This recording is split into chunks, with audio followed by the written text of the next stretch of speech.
Bates with Practical Solutions, and your assignment for today is the living room. Your living room should be used for living. There are lots of activities that go on in here. Playing games, watching movies, watching TV, maybe even exercising. This room is used for a lot of different things. And as my husband used to say, there will be signs of life in this room, and that's okay. But doesn't mean the signs of life can't be organized. So sometimes having some furniture in here that has a lot of storage is helpful. This coffee table opens up and provides a ton of storage. All of the workout equipment is in here, hidden away. You would never know this is also a workout room. That chest can be used for some toys, toy storage. Under the TV can be used for video games, movies, things like that. It can be neatly put away, but yet also enjoyed. We're also going to talk about your coat closet next, because that's usually part of the living room, and as well as the linen closet. Even though it's down the hall, we're going to include it today. So we'll talk about those next. Coat closets. Most of the time I open the door and the most strange things fall out on me. So beware when you're opening your closet. But a lot of times this is a great place to stash stuff because it's convenient. It's by the front door and we just throw stuff in it.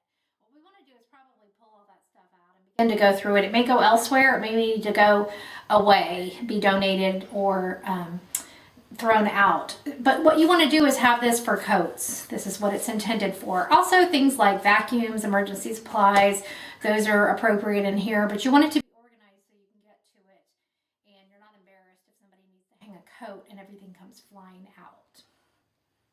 To your linen closet, what you may want to do is just pull everything out.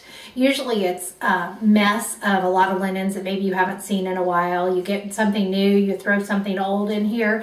So it's probably a good idea to pull everything out. And then you want to get down to what you actually need. You know, how many sets of sheets do you really need for each bed?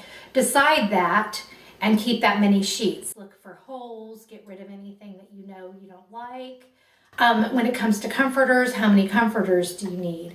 I keep a couple of extra ones in case we have company and kids are sleeping on the floor, and they're nice to have. I have some extra blankets as well for the same purpose, but I don't keep a whole lot of linens.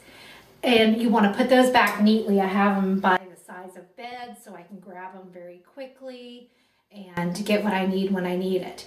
But I do have a large linen closet, so I also use it for storing other items. And you'll notice I've used some of our commonly used containers, and they're labeled so that when I need to find something I can. If I need a battery, I have one place to store a battery. It's right in here. My sewing stuff, light bulbs, extra things, I can keep those in the house. If you don't have space in the house for those things, they can easily be stored elsewhere, maybe a laundry room or a garage. But that is our living spaces for today. It's a pretty small assignment compared to the garage and the kitchen, so you hopefully will get through that a lot more quickly, and we'll move on to the next task, which is going to be bedrooms. I hope today's video was helpful. Make sure you post those before and after pictures in the comments below on Facebook, or you can email them to us at info@psorganizing.com and we'll be glad to post them for you. Remember, everyone that posts gets a 5th hour free when you book a 4-hour organizing session with one of our organizers at our promotional price of $300. You'll also be entered into the grand prize contest for a free 4-hour organizing session.